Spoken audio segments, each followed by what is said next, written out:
Vaheguru Ji Ka Khalsa, Vaheguru Ji Ki Fateh. The third seminar is presented by Dr. Harjit Singh Grewal on the problem with materiality and difference, a perspective based in the Guru Granth Sahib Ji.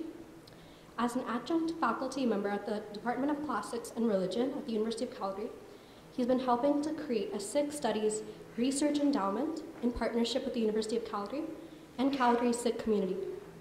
Dr. Grewal focuses on Asian religions with an emphasis on Sikhi.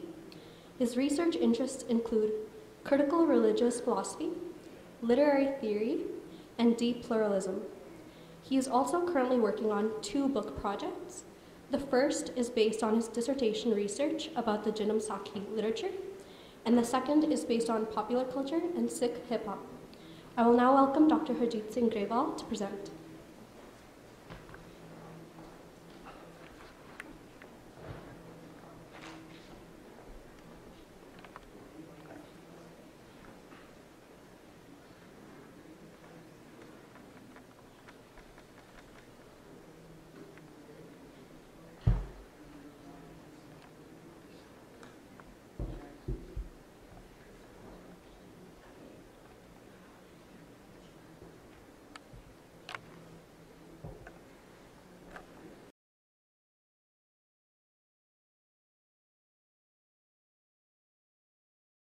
Waheguru ji का खालसा वाहिगुरु जी की फतेह।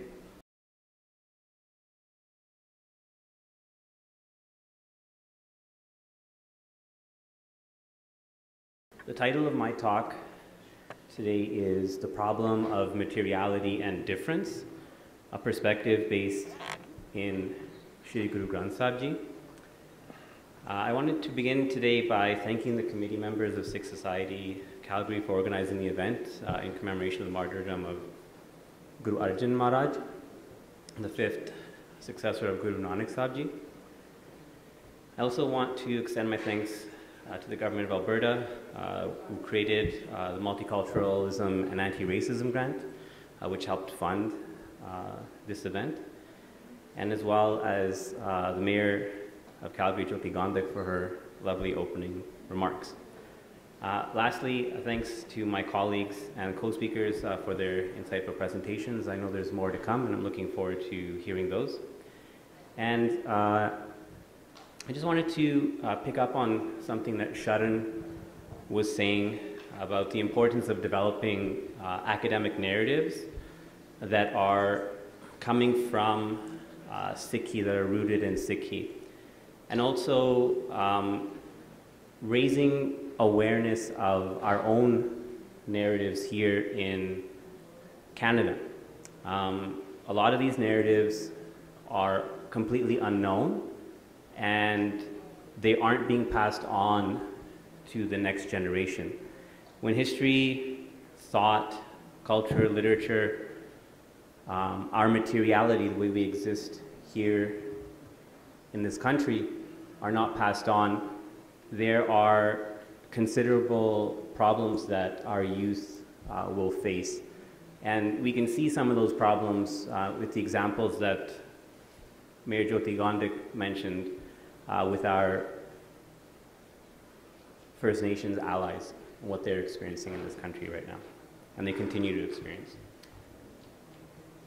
Coincidentally, just as an anecdote, one of those stories that people should know in relation to Sikh studies is that it was actually at this Gurdwara in 1979 where the very first conversation about endowing positions in Sikh studies happened in North America.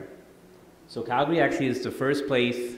Our Buzurgs, some of them are still with us. I've heard the stories here. I've also heard the stories in other parts of the country and in the United States, that this is actually the first place. That story actually isn't carried forward in the context of academia today. It's often thought that there was a conference in Berkeley, California, that was hosted by the Kapani family, where the conversation about Sikh studies in North America happened. But that's actually not factually the case. The reality is that we actually were the first here in this city, in this province, to be thinking about generations coming forward and thinking about the role that academics and knowledge production can play. So knowledge and academics is important for thinking about how we empower ourselves and uplift ourselves. And part of my talk today, I share these concerns with Sharon, of course. And my talk is an attempt to reclaim some of our own narratives alongside our own thought formations. And that's the title of my talk.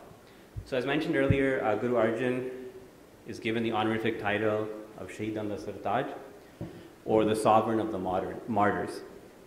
He attained Shaheedi on June 16, 1606, after being subjected to about 6 days of torture. He'd been arrested approximately 1 week before when Dewan Chandu Shah, a wealthy merchant and advisor to the fourth Mughal ruler Jahangir, is said to have gone to the Sultan to further concerns that Jahangir and his administrators already had about Guru Arjan. This concern was connected to the growing influence that the Guru had amongst the population and the central role that the Punjab region had in the Mughal dynasty at this time. It's not often talked about, but Lahore was actually the capital of the Mughal dynasty for quite some time. And as the Mughal rulers, Akbar and his successors most especially, sought to establish and expand their control over the region, the principality or the region of Punjab was absolutely central to enriching them in the beginning and also allowing them a base to extend their power. So this activity of the Sikh gurus was a particular concern because of those things. Guru Arjan was becoming a popular leader, and it was thought that there was a possibility of rebellion that would destabilize this kind of really just newly developing dynasty. We can see mentions of this in Jahangir's own memoir, the Tuzuk-e-Jahangiri, where the text states that Guru Arjan, quote, had captured many of the simple-hearted of the Hindus and even the ignorant and foolish followers of Islam. It also discusses a visit paid by Khusro Mirza, my apologies, Jahangir's eldest son, and a rival claimant to the throne, who it's thought visited Guru Arjan, and Guru Arjan placed a tilak or a kashka upon the prince's forehead.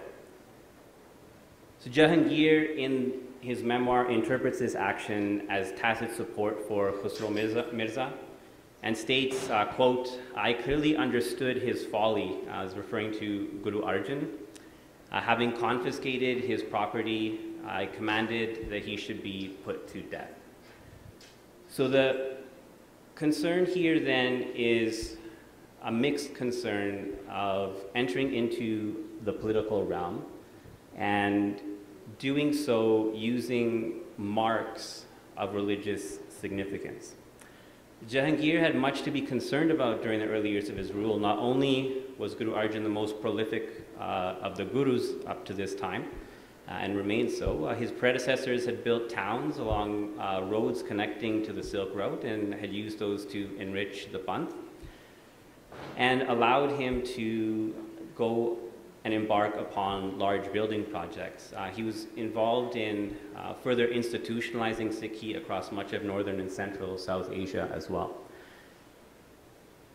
These projects included the creation of large tanks of water at Ramdaspur, known as Amritsar today, at Taran Taran, building of Shri Darbar Sahib, or the Golden Temple, as it's known in the west, and completing the Ad Shri Guru Granth Sahib. So these are significant events, and if you can imagine, as I mentioned, these are happening in the center of empire, right? This is the heart of the Mughal Empire. This is happening right in and under the nose of the ruler, right? So you can see kind of the concern and the clash that's imminent, right? Guru Arjan's influence spread across not just Punjab, but from Guru Nanak's time, there were Sangats spread across large swaths of Mughal territory, stretching into the Deccan, into the east, and as far as parts of the Arabian Peninsula and possibly the northern parts of Africa.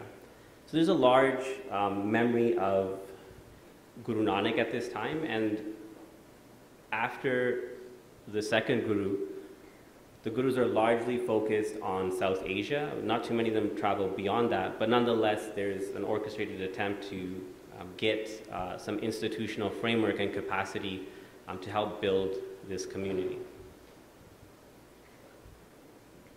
So Chandu Shah, for those of you who don't know, was also of a Khatri background and was aware of all that was going on in the Sikh Panth. And he had access to this and was watching this. He desired at some point, was convinced, it's argued in some places, to have his daughter betrothed to Guru Arjan's son, Hargobind, who would become the sixth Guru. And Chandu's proposal was flatly refused by the Guru, Guru Arjan. It's thought that he, alongside other administrators like Murtaza Khan, informed Jahangir of the Guru's support for Khusro Mirza. So the story we see in Tuzuk-e Jahangiri likely is the story and the embellishments that were given to Jahangir by Chandu Shah and Murtaza Khan, amongst other people in the court, other administrators, judges, etc., who had been concerned about this rising popular movement. Sikh texts recount that Guru Arjan was subjected again to 6 days of torture.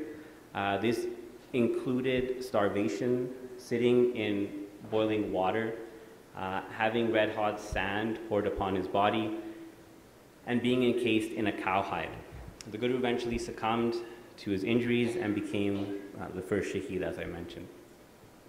About 380 years later, and another significant moment in our history, in June 1984, the Darbar Sahib complex, the Shri Guru Granth Sahib, and Sikhs congregating to celebrate Guru Arjan's martyrdom, or commemorate rather Guru Arjan's martyrdom, would find themselves subjected to a different attack, this time by the Indian Army, leading to a decade of sanguine internecine violence. 39 years ago today then, the last of the holdouts who were defending Darbar Sahib gave up their lives, and the complex came under military control. And many of those who gave up their lives today are thought of as Shaheeds as well. So there's a history and a legacy that Guru Arjan established and brings us to our contemporary moment and things that the Panth is going through even to this day. So without going into further detail about those historical issues, I want to shift over, looking at this kind of cursory summation, to point out that although the Sikh tradition belongs to a historical epoch wherein Europe and the European thought traditions, which we're more familiar with here in Canada, was recovering from wars of religion, as it's called. These wars of religion eventually leading to political and philosophical developments that give us the secular world which we're most familiar with today. Secularization, as many of you might know, is predicated upon the division of religion and politics in the public sphere, and that politics should remain in the public sphere while religion should be in the private sphere. What I want to mark here, using the history of the Gurus and tying that into our contemporary moment, is that intellectuals and everyday Sikhs do not abide by this division. So it's long been maintained that Sikhi does not replicate the conceptual landscape of the secular West, that the division between religion and politics, as it's described and imbibed in the institutions and the ways that people interact with one another here in the West, do not fully transfer over to the Sikh tradition. there's a unity of religion and politics, and again, some of the historical moments I just talked about highlight those.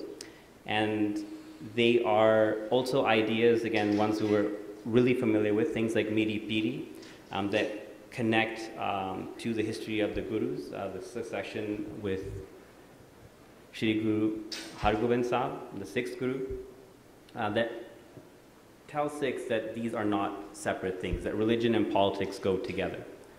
So today I want to explore with you all here this question of how central moments in the early Sikh tradition reveal not only the intensity of discrimination and hatred based on different identities that occurred in the public realm in the Mughal period, but that these were indeed anticipated and challenged by compositions contained in the Shri Guru Granth Sahib.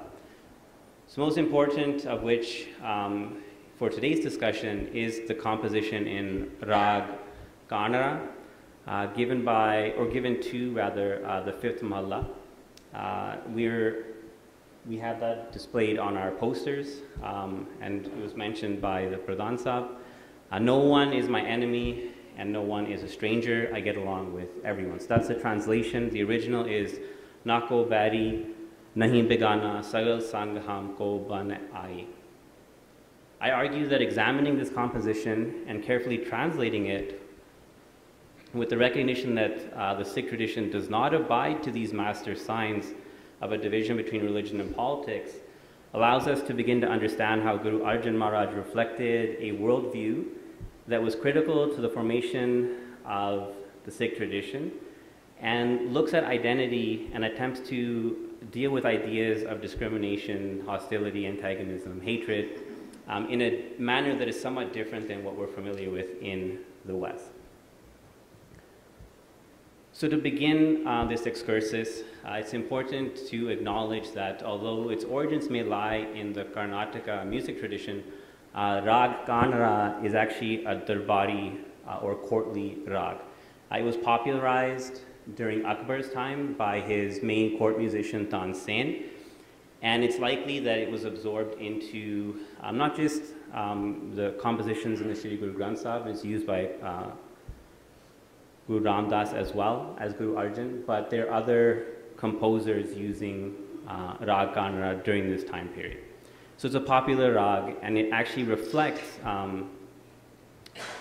notions of the court. So it's a night rag, has a slow tempo and a quiet mood. It's meant to evoke emotions rather. I hope it doesn't evoke motion, but evoke emotions of being overcome with the need to be accepted by a charismatic person, to be constantly thinking of that person and desire to merge with them as well.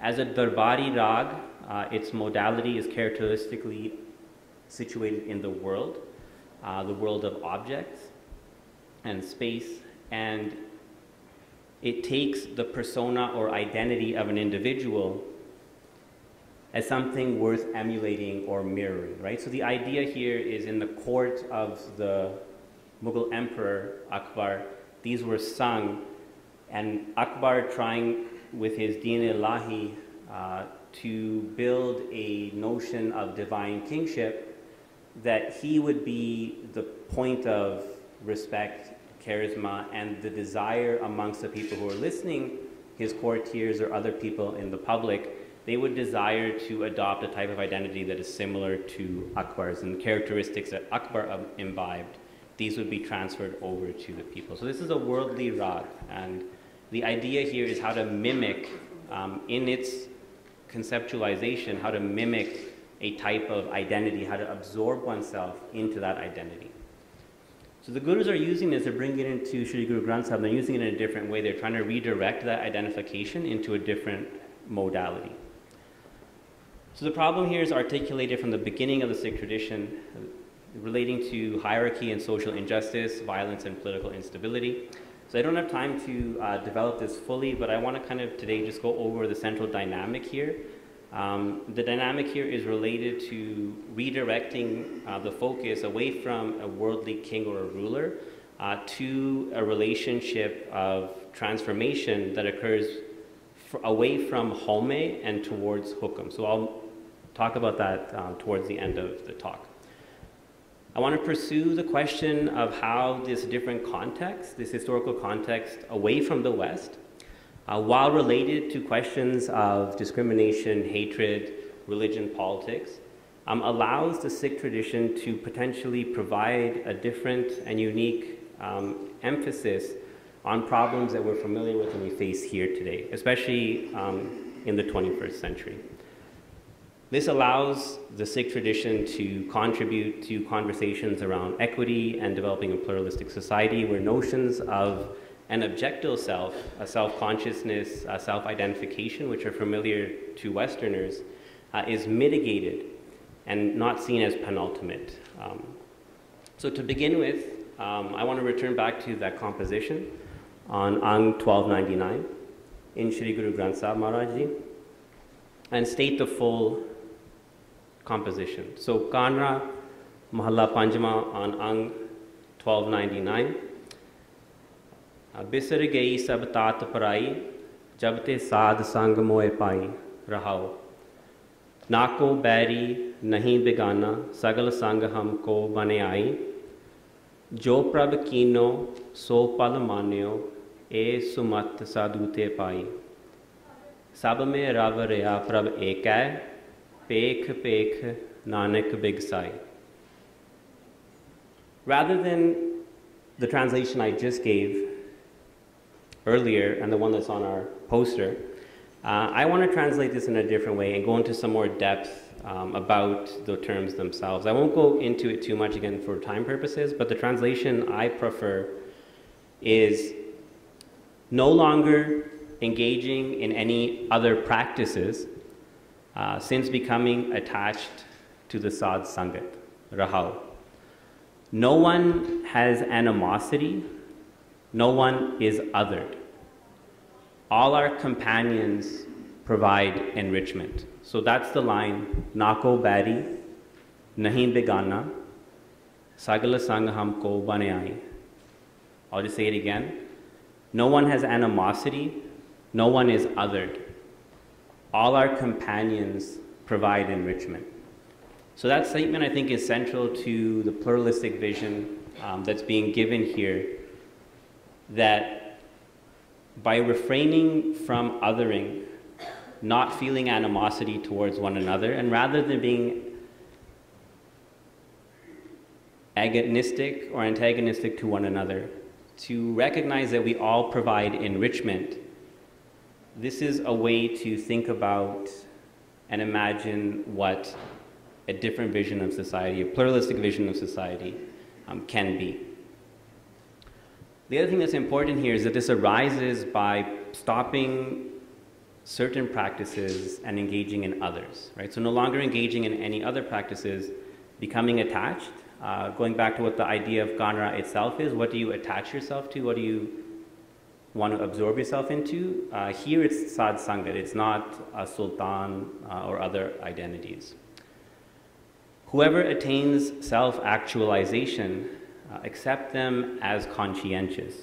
So those who attain an actualization of the self, Swami, Prabhu, Khuda, or Khud Khuda, accept them as conscientious beings. Recognize that they have inherent good in them. Such wisdom is gained from the practitioners of Nam. Within all resides the potential for self-actualization. Beholding this repeatedly, Nanak, state the efflorescence. I think this translation reflects, again, a more full notion of the kind of plurality and the compassion that is reflected in the Sikh tradition. It goes beyond simply seeing all as good, but recognizing that everything and all people have something to contribute. And despite different practices, the alignment of those practices can benefit everybody, and everyone can share in conscientious forms of being. Conscientious form of being could also be a way to understand the idea of truthful being or satyara, which we see in Japji Sahib. So the Sangat here is a space of meeting and learning about how to overcome our materiality, our immaterial existence, and our material imperfections. The inheritance that we get from culture, history, tradition, as well as the archetypal identities that we gravitate to, right? So again, the idea in Karnarag itself being that there's somebody charismatic that you want to emulate, right? So this is using that very rag structure and turning away from that cycle of emulation. So there's quite a bit of sophistication in how these choices were made. The Sangat then here is a space for meeting and learning about how to overcome these problems rather than engage and embrace in them. These identities are known to be grounded in stereotypes and unconscious bias that ground many of our prejudgments, often influencing our behavior before we even engage in interpersonal relationships. So there's many psychological studies that would show this as well, right? So this is grounded in, even today, empirical forms of knowledge. The idea of self-actualization allows for individuals to develop to their fullest potential rather than developing around a limited set of archetypal assumptions about identitarian expression. The exponents of Nam, as found in the Shri Guru Granth Sahib, enable this efflorescence and enrich mundane existence or embodiment. So this becomes an active space of transformation, being in the Sangat, a darbar, right? There's a darbar that's different than the Mughal darbar. Bhai Gurdas, one of the most important Gursikh intellectuals and a contemporary of Guru Arjan Sahib, tells us how these identities develop, the more material and quotidian ones, and how they can actually destabilize the political realm when there are issues with succession, right? So you remember I mentioned the story of Guru Arjan himself. There's an issue of succession that leads to, at some level, the martyrdom, the Shaheedi. Bhai Gurdas mentions the term Juggardi. The Juggardi turns the world upside down. He mentioned this in the 17th Pori of the first Var. He goes on in Pori 19 and 20 of the same Var to describe how society has been enveloped with hatred, Galyan, right? He mentions first the Varna system or the caste system as dividing at that time people and making things hard for everyday folks. And interestingly, he connects this to issues that arise and complicate society further with the advent of Islam. So the four Varans and the four Mazhabs actually combine together to create a complicated social hierarchy, and it actually makes things compounded, and people feel more problems because of the overlapping of these two forms of social hierarchy. So Varan and Mazhab together here are stated as a problem. They're not distinguished as two distinct things.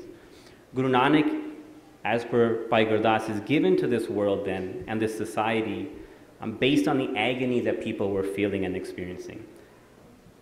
People were calling out, he says, for some relief, and the relief comes in the form of Guru Nanak. Guru Nanak is mentioned as being somebody who would ensure that the ruler and the ruled existed in an equitable manner, and that no one was considered higher or lower, and that access is given to everyone in society. So the issue of succession and destabilization then become manifested as we see in Jahangir, but they're also mentioned in the writings, Mahalla Panjma, in the Shri Guru Granth Sahib, right?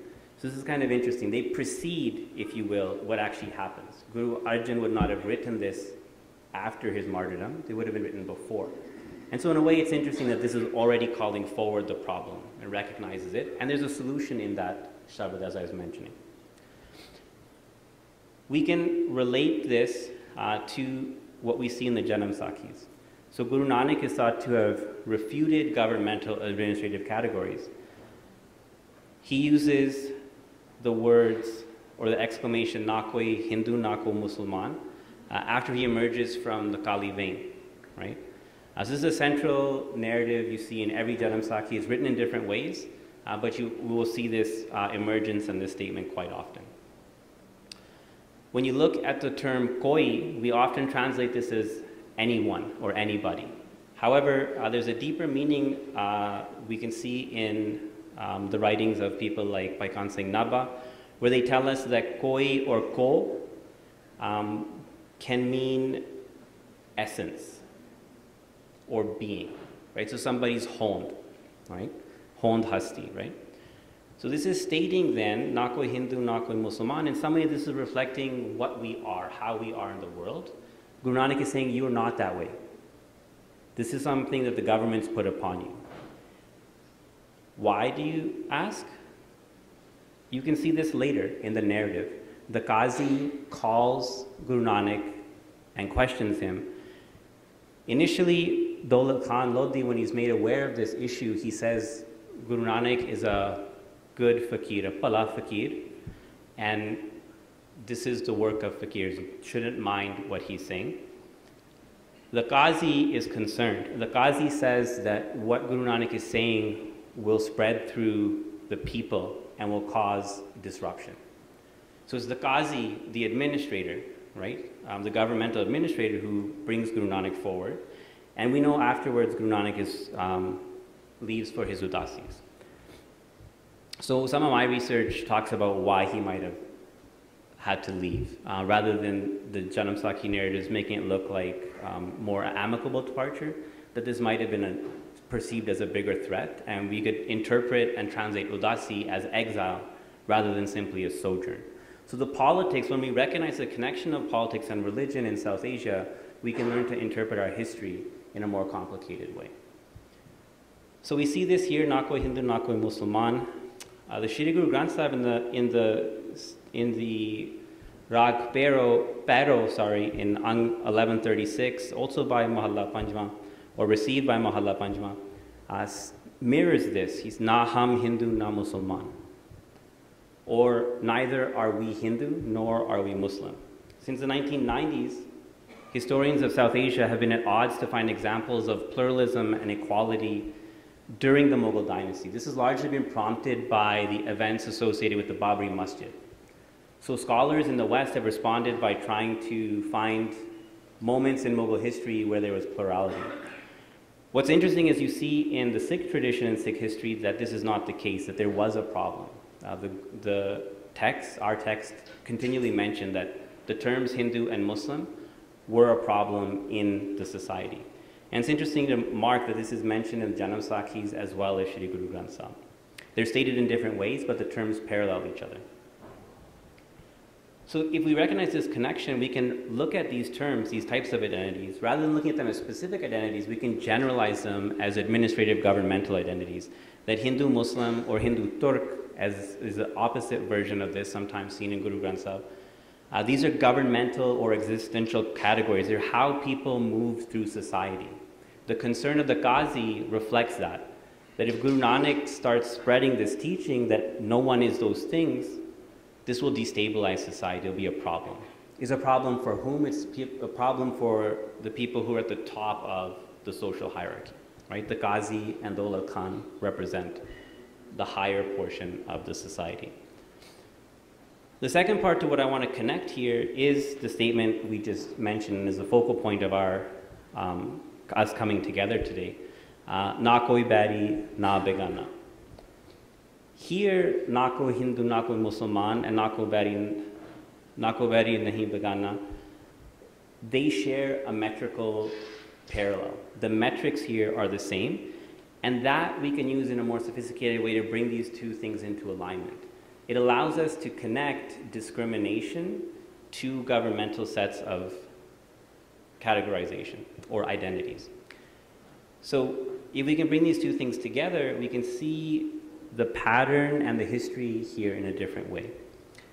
By bringing these things together, I argue, Shri Guru Granth Sahib, the Sakhis, speak about how people had fallen under what scholars like Michel Foucault call biopolitics. This is the use of our bodies and the way we understand ourselves in politics, exploiting our self-understanding to make us move through space and institutions in certain ways, and also antagonize and bring up those antagonisms, those differences, and mechanize them for potential altercations, whether that's war or whether that's just things that are happening every day in public spaces. So the interesting thing here then is that there's a comment against this. Indeed, there's moments of general cooperation, but we can't discount in society how these categories allow for the ramping up of difference and creating a clash, right? So whether that's Jaggardi or Galyan, right? We see that in Bhai Gurdas. There's something similar happening here. So connecting these statements together between Bani and our other central texts, we gain a greater appreciation for the social issues and types of cognitive behavioral remapping that the Gurus were trying to attain using practices like Simran, Katha, Seva, Kirtan. These practices, I argue, are what help make that shift between home, or a focus on who I am and what I belong to, and things that belong to me, right? Home, I am, right? Or I am blah, blah, blah, right? To a hukam type of existence, recognizing that it's important to accept things as they are, accept ourselves as we are, and embrace the difference and diversity that exists. Again, see everybody as having someone and something to contribute, right? And again, we see that in the Shabad itself. So just, again, to tie it back into the broader point I wanted to make, a detailed intellectual history of the Sikh tradition then helps us, we'll be able to think through our own concepts, not the concepts that are given through Western-dominated societies, and align those with our history. We can enrich what we're looking at, understand the types of difference and the debates that were happening, and how we can bring those into the societies which we're moving into, and for the benefit of everybody. So with that, I'll conclude my talk. Once again, Waheguru Ji Ka Khalsa, Waheguru Ji Ki Fateh.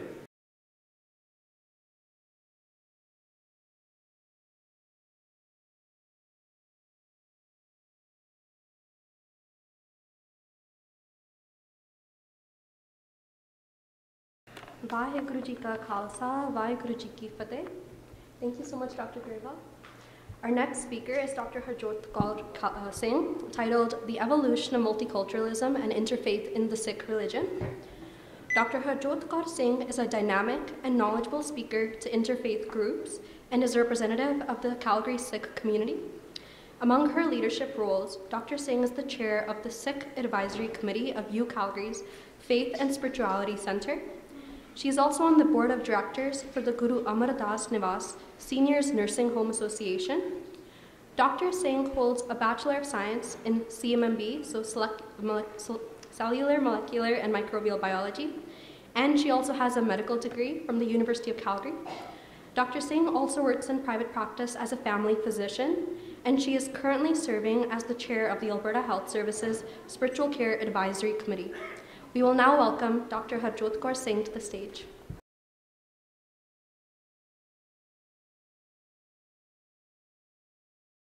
Waheguru Ji Ka Khalsa, Waheguru Ji Ki Fateh. It is by the grace of the Guru and my pleasure, humble pleasure, to present this topic to all of you, the evolution of multiculturalism and interfaith in the Sikh religion. And I'm going to speak predominantly in English because I think it's very important for us as Sikh to be able to convey the Guru's message to other faiths. And so we convey that by speaking in a common language, and so it happens to be English. And also out of respect for the scholars from the University of Calgary as well, who only speak English here. So if I could have the next slide, please. What I'd like to show today is the root of interfaith in the Sikh religion. And I want to talk about each of the Guru's contributions and some of the scriptural texts that go along with those contributions, and if I have time, touch on modern day challenges. Next slide, please. So, Sri Guru Nanak Dev Ji Maharaj, the first Sikh Guru, even as a youngster, he was different. He had a different perspective. He was born in a time where there was so much strife in society. There was division of caste, creed, gender. There was interreligious strife. There was so much strife. And so Guru Nanak Dev Ji, even as a young child, pushed back against it. As my sister was saying, resistance. Guru Nanak Dev Ji said resistance against the socio-cultural things that were happening at that time. Guru Nanak Dev Ji Maharaj's father said, "Here, Guru Nanak, go out, take these 20 rupees, go out and do some business and bring it back magnified, bring it back as double." And so when Guru Nanak was sent out, he came across a group of spiritual men, yogis and spiritual people, and they were hungry. And so what did Guru Nanak do? He fed them. And that became the very foundation of langar. In the Sri Guru Granth Sahib, the scripture is, "One who earns his living by honest means and shares his earnings with others," says Nanak, "he has discovered the path of righteousness. Kal kai kachahathon de, Nanak ra pachane se." So Guru Nanak Dev Ji was really our interfaith scholar, our interfaith ambassador. And how did that happen? Well, when Guru Nanak Dev Ji had the divine revelation of the Mool Mantra after he was submerged for 3 nights or 3 days in the river Byas, he came out when everybody thought he was dead, and he started talking about his divine revelation. And the Mool Mantra was the first thing out of his mouth. And in that, the first word of the Mool Mantra and the first word of the Sri Guru Granth Sahib Ji is Ik Onkar, the oneness of the Creator and the oneness of the humanity. And when you think of oneness, you think of unity. When you think of oneness, you think of multiculturalism. When you think of oneness, you think of interfaith. Ik Onkar, the oneness of the Creator, the oneness of humanity. And in the Mool Mantra, Guru Nanak Dev Ji Maharaj talks about nirvair, no enmity, no hatred. If you have no hatred and no enmity, then we are one. As Harjit Singh was talking, there is no Hindu, there is no Muslim. The one God is apparent to all, and we are all God's children. So, next slide, please. And the next one. Thank you. So, in the pillars of the faith that Sri Guru Nanak Dev Ji Maharaj started preaching, he talked about meditating on God, earning honestly through the sweat of your brow, and sharing those earnings with others. He talked about oneness of humanity. And he talked about the equality of caste, creed, gender, race, and religion. And that equality frames the basis for multiculturalism and interfaith in the Sikh religion. In the Sri Guru Granth Sahib Ji, Guru Nanak speaks, "Look upon all with equality and recognize the supreme soul God pervades amongst us all." Next slide, please. Sri Guru Nanak Dev Ji Maharaj traveled throughout the Indian subcontinent, up to the Middle East, through China, through Africa, in his travels called Udasis. And he was a pioneer as an interfaith ambassador because he traveled with Bala and Mardana, respectively, a Hindu and a Muslim. So he was an interfaith triad. He was an interfaith ambassador. And he spoke about equality and the socio-economic, the cultural, the political situations that he came upon, talking about the oneness, the interconnectedness of humanity. Guru Nanak says in the Sri Guru Granth Sahib Ji, "The Gurmukh looks upon all with equality, and in each and every heart the divine light is contained." Next slide, please. And as a female, I have to speak very proudly of Guru Nanak Dev Ji Maharaj, who talked about the status of women 550 years before women had the right to vote on the North American subcontinent. In Asa Divar, page 473 of the Sri Guru Granth Sahib Ji, Guru Nanak says, "Of a woman we are born, of a woman we're conceived, to a woman we're engaged, to a woman we're married. By woman the civilization continues." So then why call a woman evil from whom great men are born, and realize without women none will exist? So Guru Nanak Dev Ji spoke of the status of women. Again, the oneness, the equality of all humanity. And remember, Asa Divar is sung every single morning in the Gurdwara, and usually sung by the Raggis, who are men. And Guru Nanak had it so that we would remember his words. I'd like to go to the next slide where I talk about Siddhi Guru Amar Das Ji, the third Guru.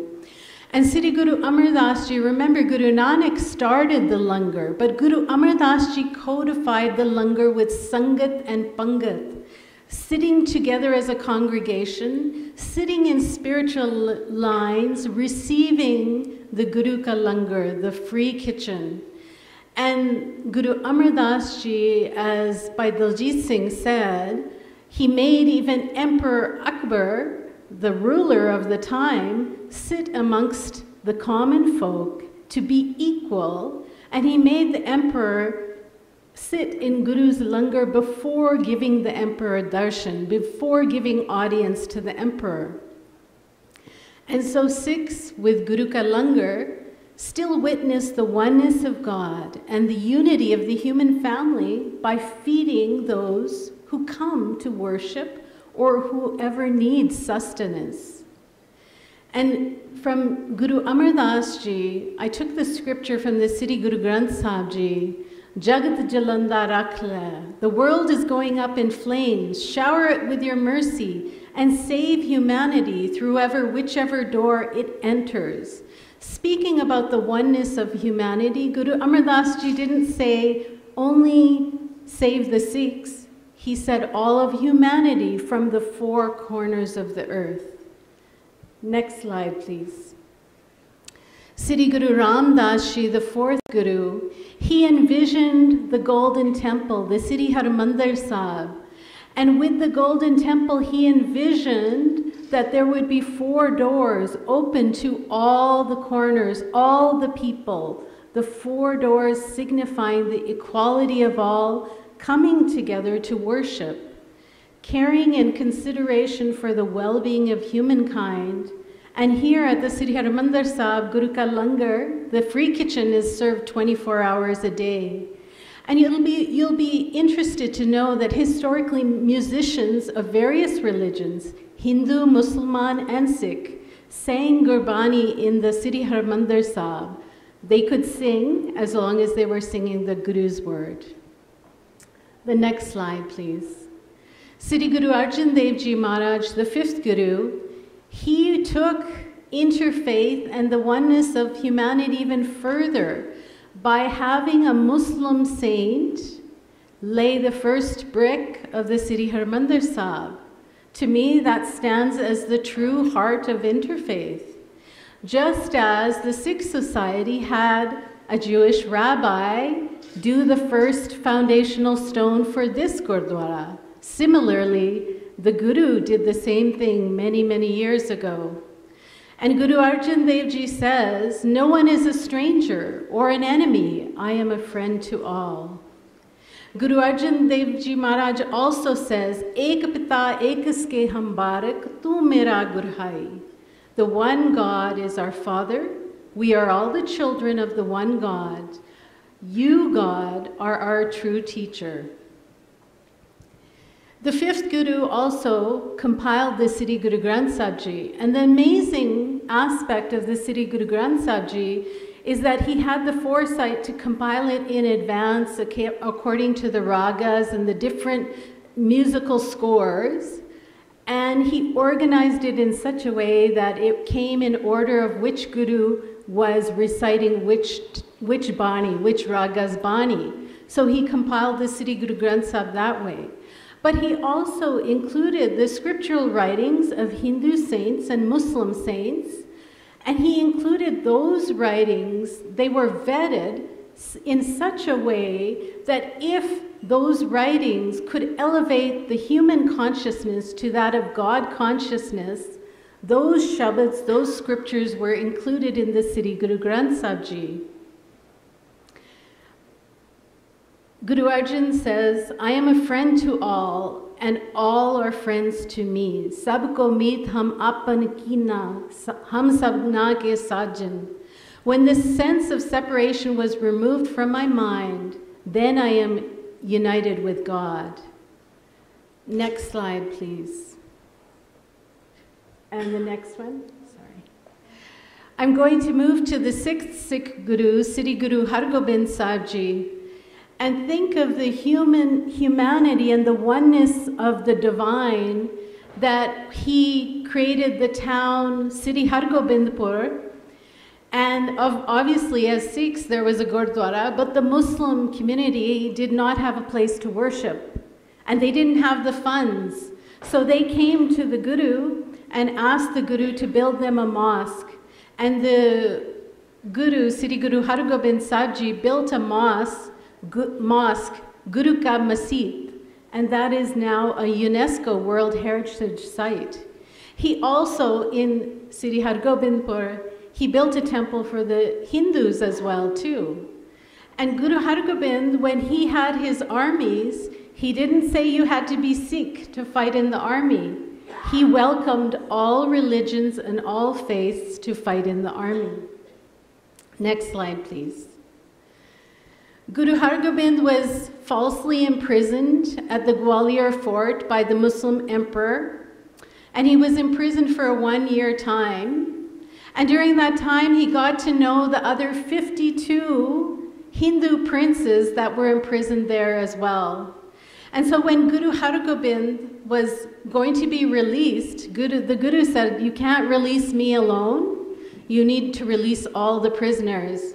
And so the deal was struck that those number of prisoners could leave with the Guru, that many who could hold on to his kurta or his chola, his dress.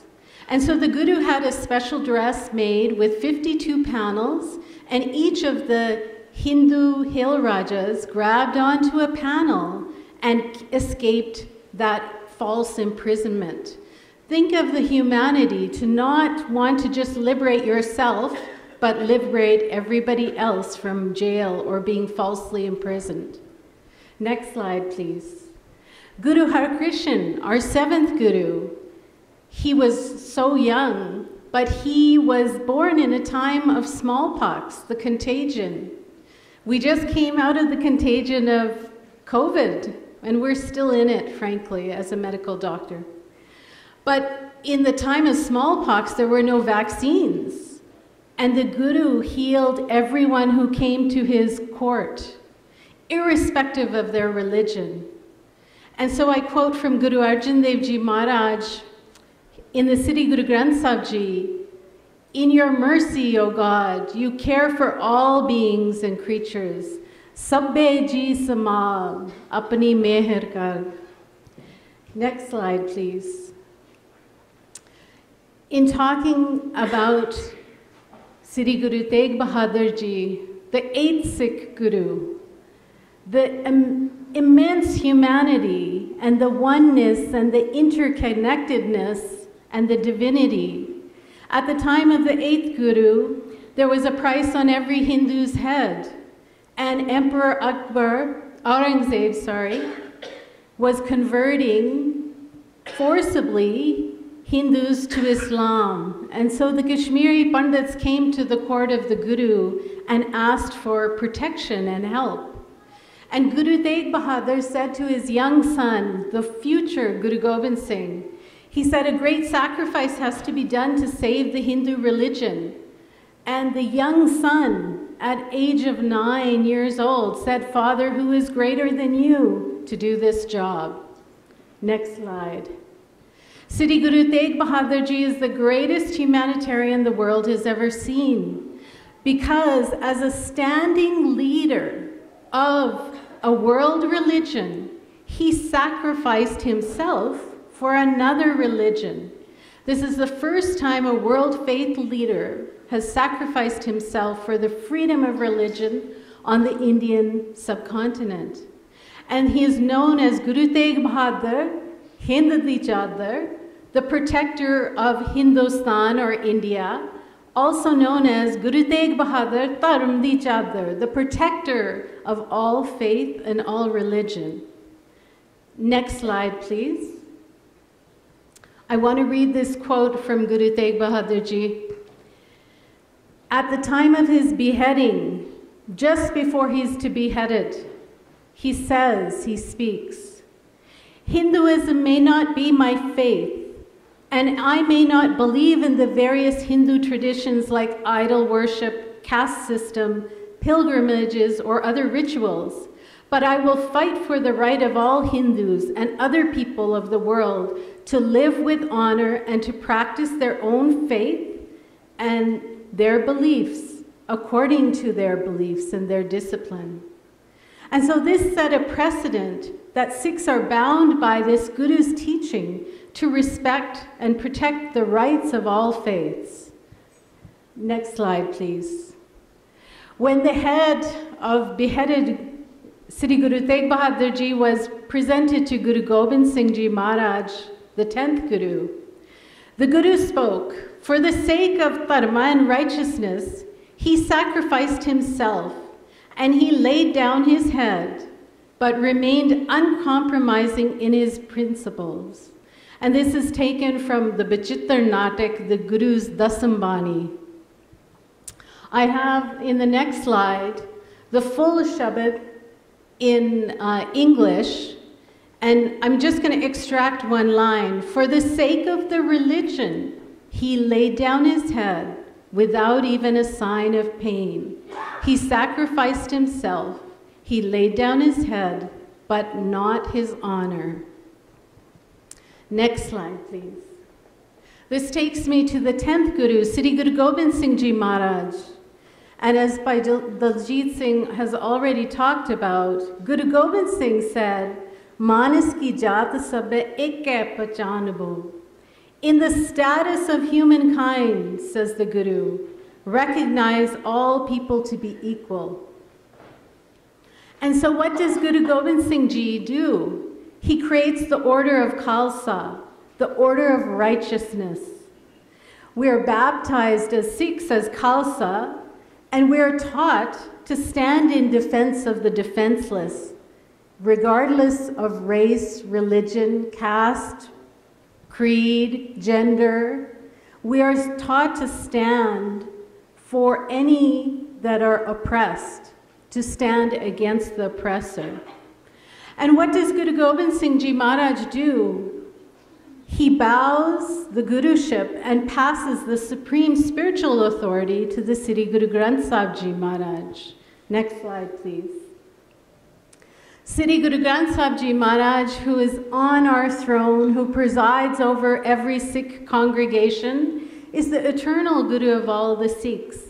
And as I said, it is the first world religion scripture that contains multi-faith scripture. That's amazing. And we all bow to the Guru. It is unalterable. And the scripture is there of interfaith teachings for all. Next slide.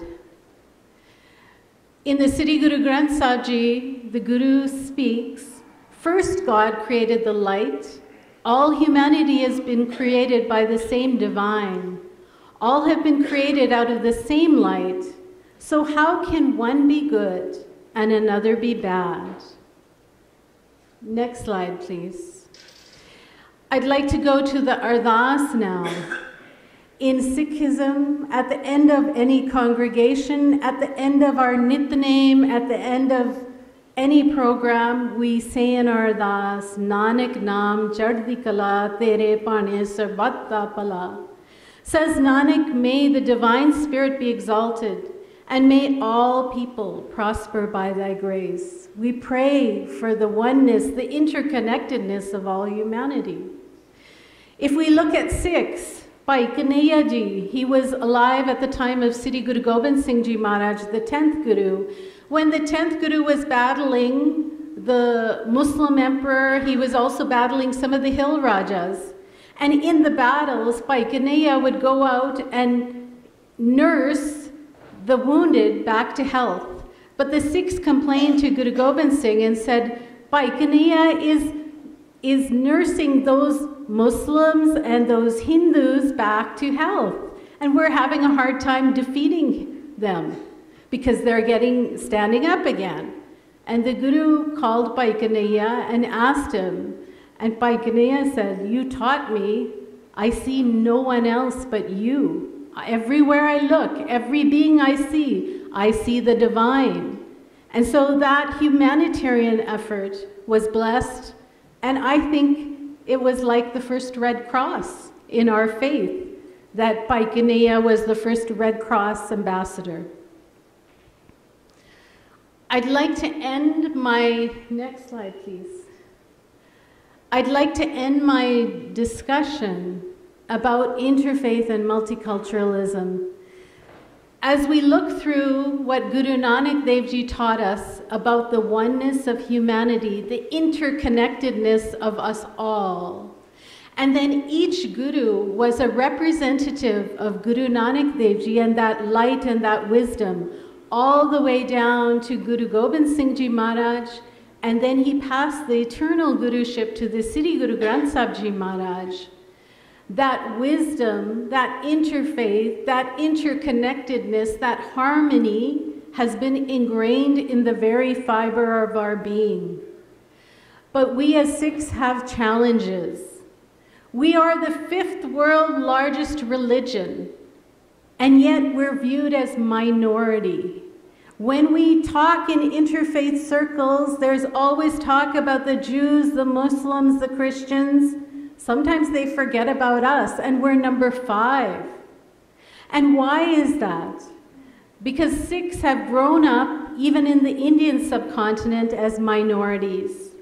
We still are minorities because we've faced historical persecution, and we still face that persecution today. There is a victimization because we have been the victims of hate crimes due to our bana and our appearance. There has been racial discrimination. And so that makes our community introverted. We are shy to speak out. We are shy to explain what the Gurus did, what our religion, what our faith, what our discipline has taught us. And what I try to get at during this talk is the root and the evolution of interfaith and multiculturalism in the Sikh religion is based on Guru Nanak's concept of equality, that there is no other, it is all we. It's not you and me, it is we.